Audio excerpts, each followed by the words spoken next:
Hello Zimbabwe, welcome you to IDENS TV. I'm your host William Milasi. Today in our program, we are going to discuss about service delivery in our local authorities, particularly here in Kwekwe. To discuss more on this issue, we are joined by legal practitioner, Mr. Valentine Mtato. Mr. Mtato, welcome you to IDENS. Thank you, Mr. Milasi, for inviting me. And also, part of our panel, we have residents from Kwekwe, Mr. Jack Nguluve and Mr. Mighty Mawarire. Welcome you to the program, gentlemen. Thank you. Thank you very much. Thank you very much for inviting us. But maybe for a start, you can tell us what is your association. Our association is Tenants and Residents Association, TRA in short. We represent the people in terms of service delivery. Service delivery in Kwekwe has gone down so much that people are being affected. Hence, the idea of forming Tenants and Residents Association. We cover those people who are renting shops like SMEs, right? We cover also the old people who are staying in our locations, whatever you call it. We cover everybody, those who are renting also, we cover them. So this is our position. We stand for the people. Mr. Mtato, for a start, can you take us through, when people are electing councillors, what exactly is happening in the election of a council? Last week we were talking about elections in general. Okay, thank you, Mr. Milasi. Just to proceed from where we left in our previous discussion, usually when people are electing councillors, they must elect people who can advance their causes. We should be able to provide the necessary checks and balances to the local authorities. So when that process is being done, people should not simply vote for political parties. They must also look at individuals and look at the capacity of those individuals, whether they can carry their concerns and whether they can provide the necessary checks and balances to the local authorities. What do you think are the roles and responsibilities of the council? It's unfortunate that they are not playing their roles as we expected. But the issue on the ground is when people choose representatives, they expect them to speak on their behalf, to act on their behalf, which I think there is a problem maybe of misunderstanding. Because we have got at the city, at the civic center, we have got councillors who represent the interests of that body. We have got ward councillors who stand in for people who in their wards.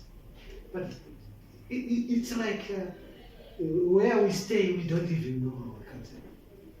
We don't know. We don't even know. So it's becoming so difficult. I don't know whether they know their duties or not.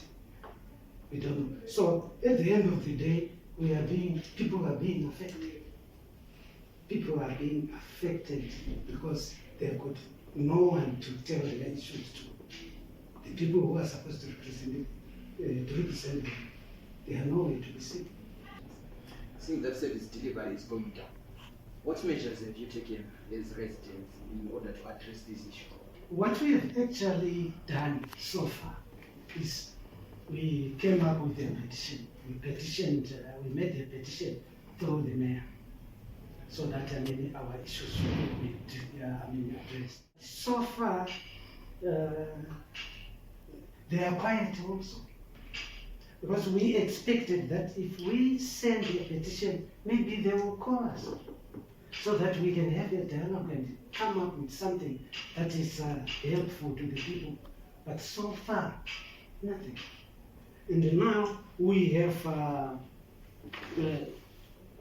filed another proposal.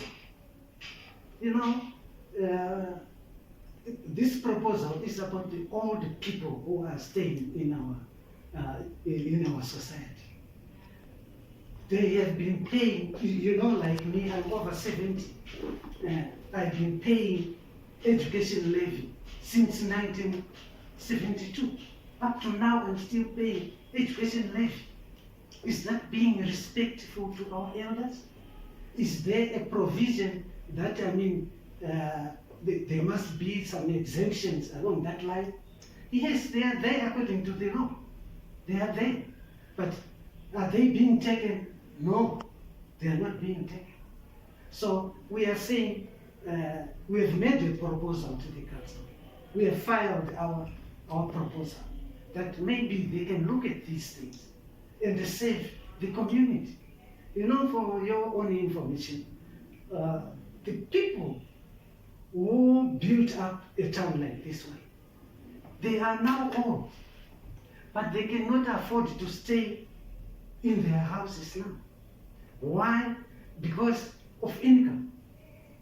So they've gone to the rural areas, living lodgers in their houses. It's not that they wanted to live there. It's not. That social party is not there. Are there any legal remedies which residents can take in the event that they are receiving unsatisfactory services from their local authorities? Yeah, there are remedies. Maybe that before I address those remedies, there is need for the representatives of the citizens or the tenants in the city to establish the basis of their representation. In terms of which legal framework are they representing the residents and the tenants. That's very important. That's number one. Because the reason why we have councillors is to allow the concerns of residents to be channeled to council through these councillors. So if we then have these other organizations coming up, there is need for them to establish the framework for doing so. That's number one. Then the other issue that I need to point out is that, broadly speaking, the role of councillors is to create policies in local authorities and also to bring, for instance, issues or problems that they are raising now to council to say, I'm from this particular one. There are these challenges that we are facing. And they are then taken to council, and then council will act.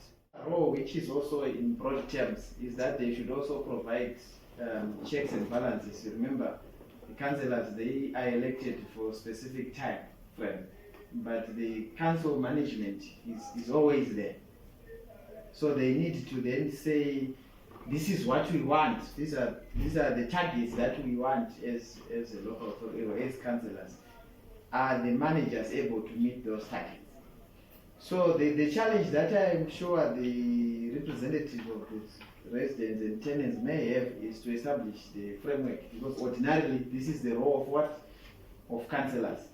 So they can still be able to take their matters with the courts, maybe as a class action or whatever that they may call it as residents if they are not happy, and they are able also to demonstrate that this particular service that we are not getting.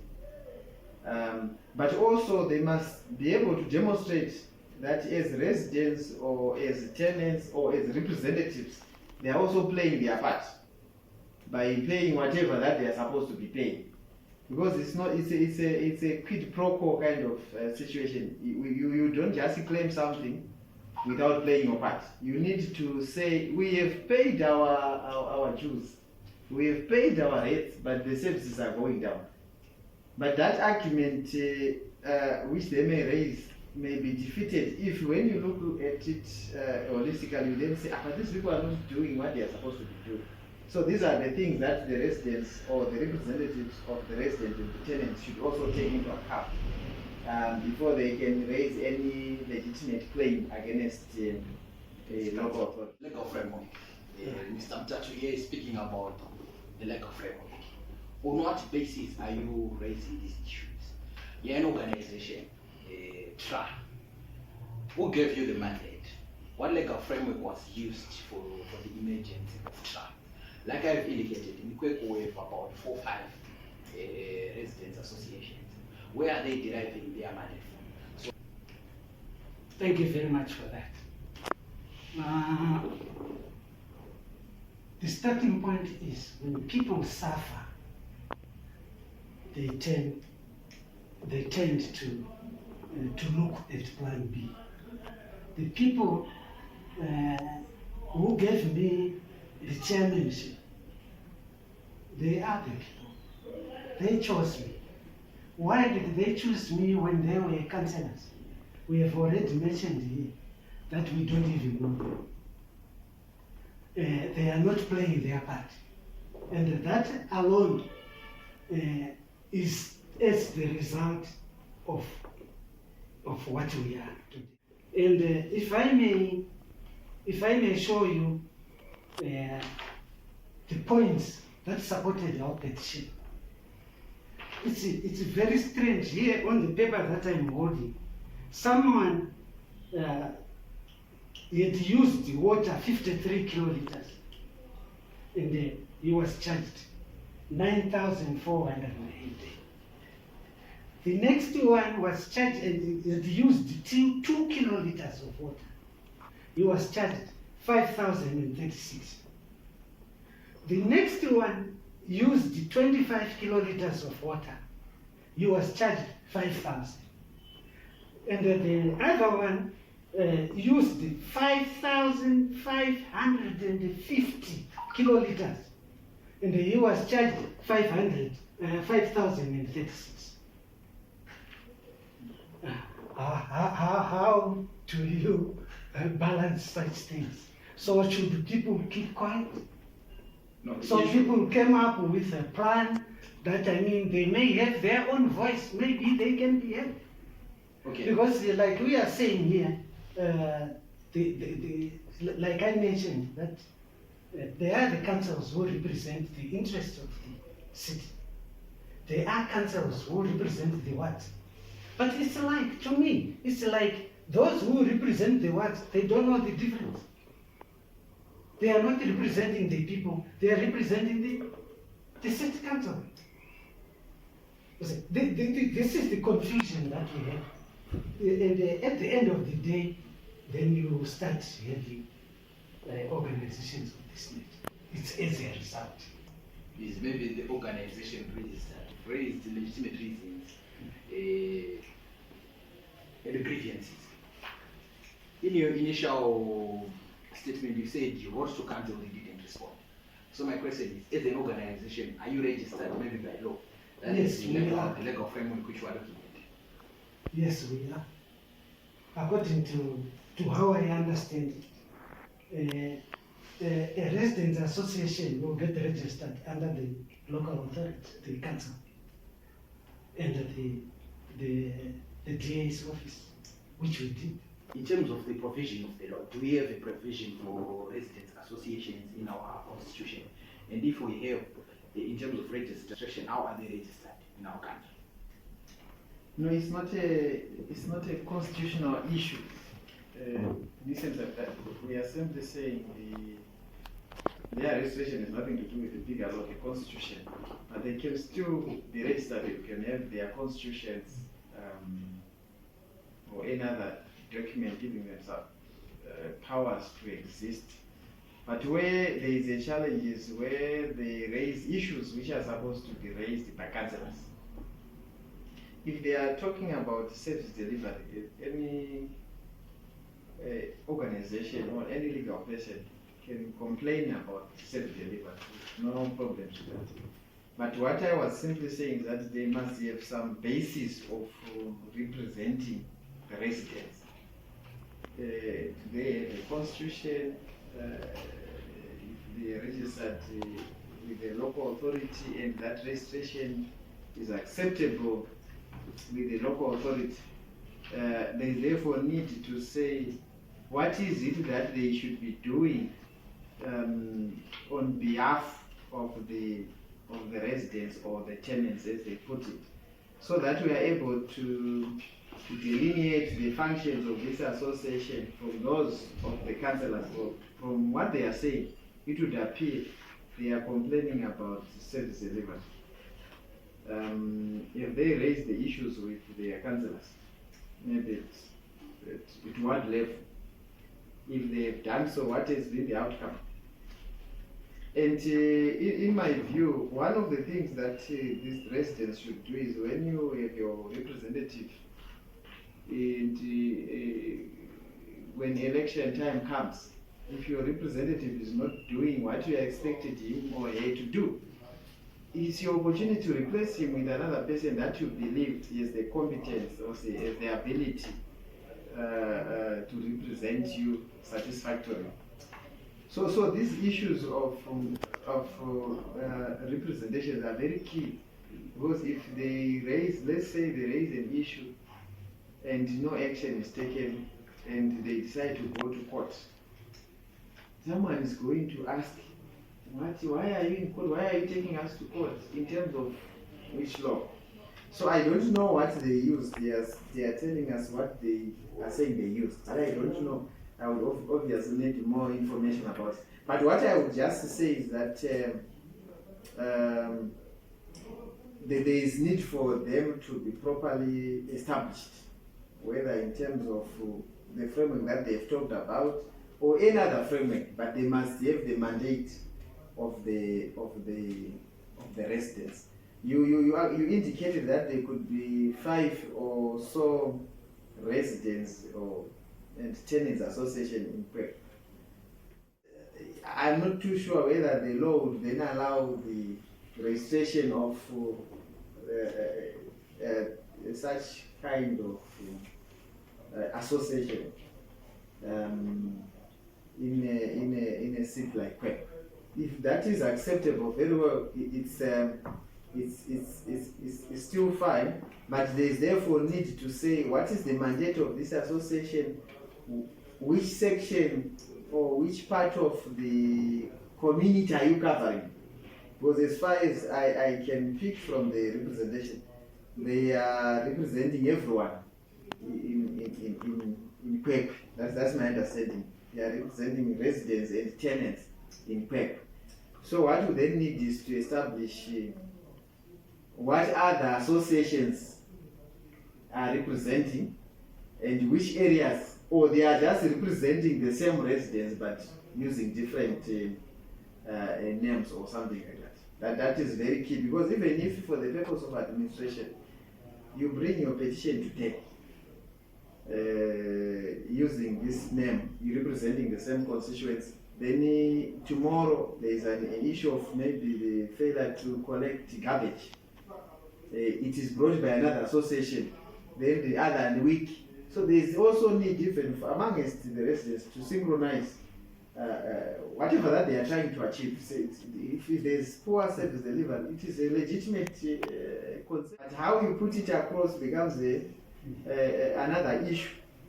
So those would be my comments regarding what they have said. But I would want to say,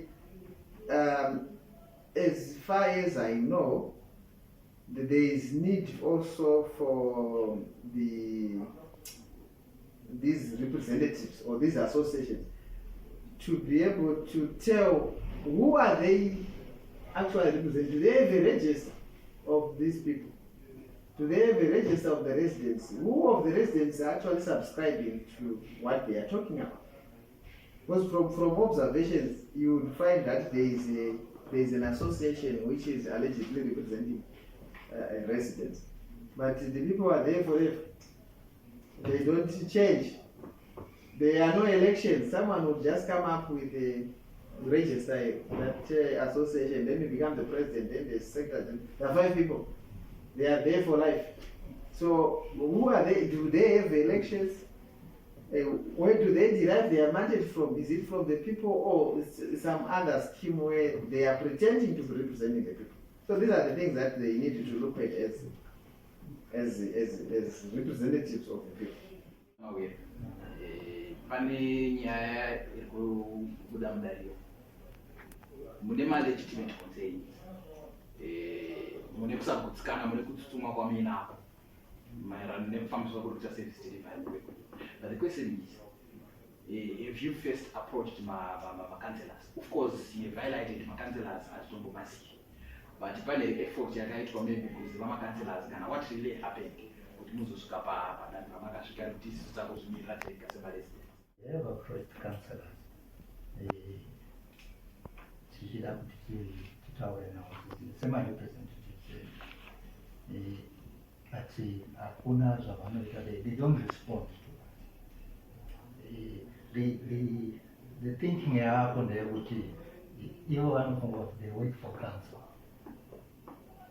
instead of representing us. Ndo general thinking yavuma-residents. Kuti aiwa hapasina kupatsanuka kuti councillor anoita basa iri, anorepresenta ma-residents.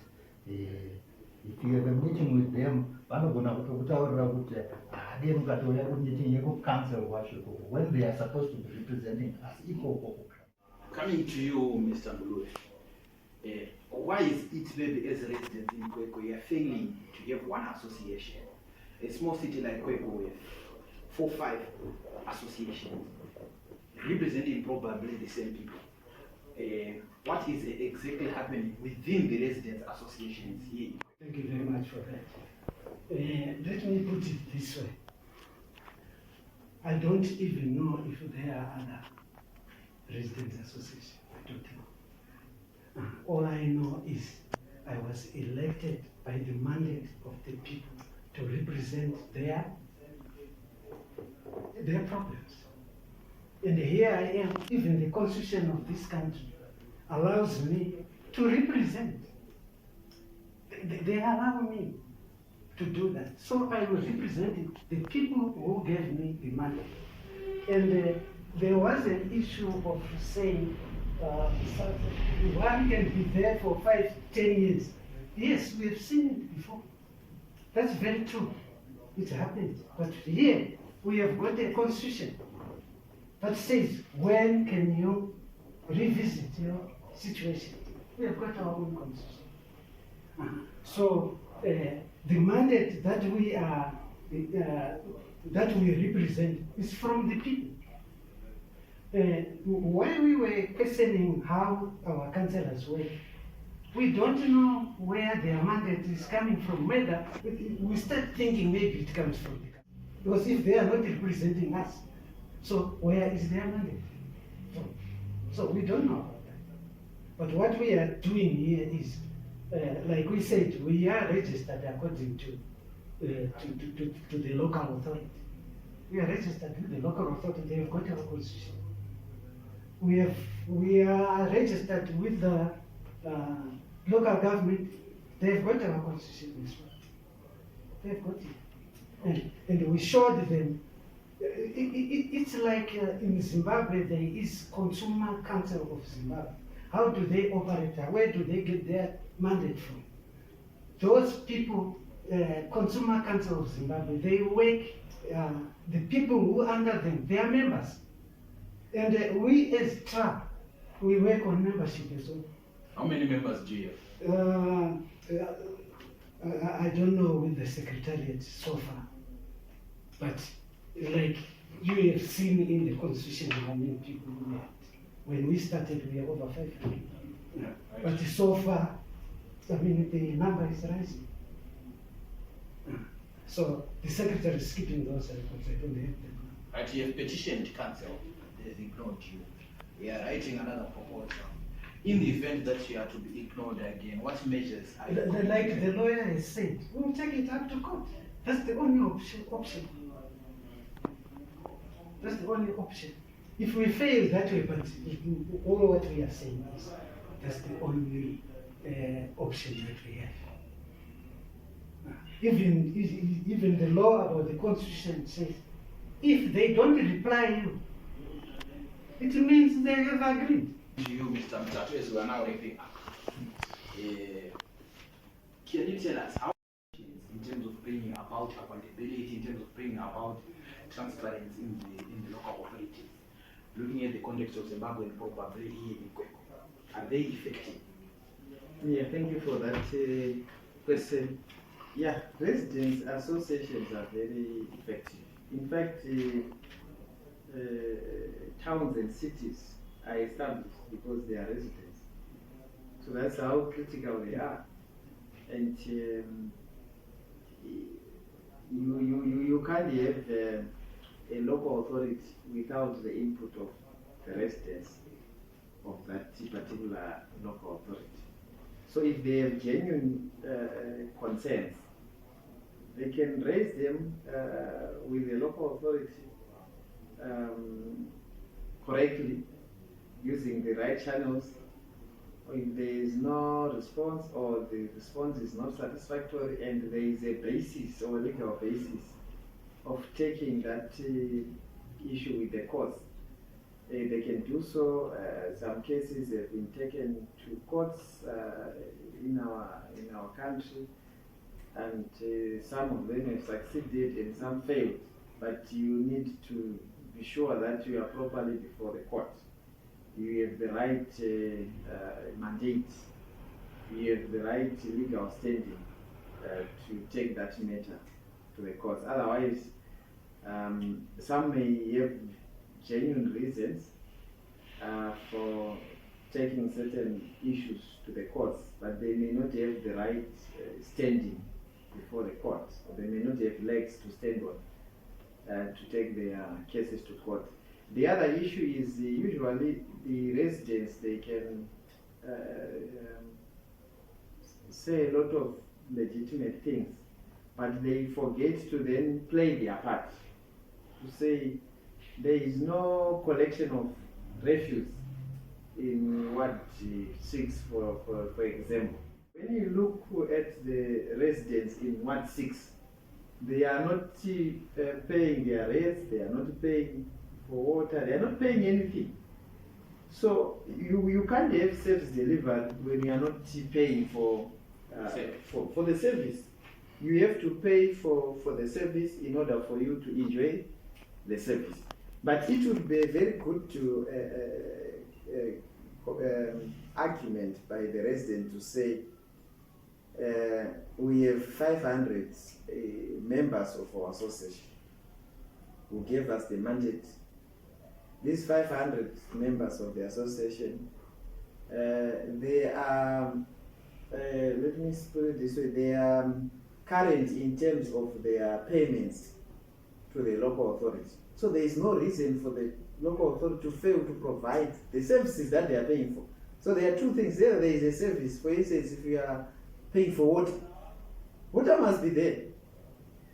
If you are paying for service, for removal, for collection of refuse, that must be done. But where you say you have a bill which is over 100,000, which you have not paid, then you go to council or the local authority and say, you are not providing me with clean water. Where can that water come from when you are not playing your part? So it's this is a relationship which is delicate, which the residents should understand. If that money is not there, the local authority obviously will not be able to provide the services that they are talking about. So I'm just saying this so that the representatives who are here, they will also have to make sure that they are playing their part in their representation.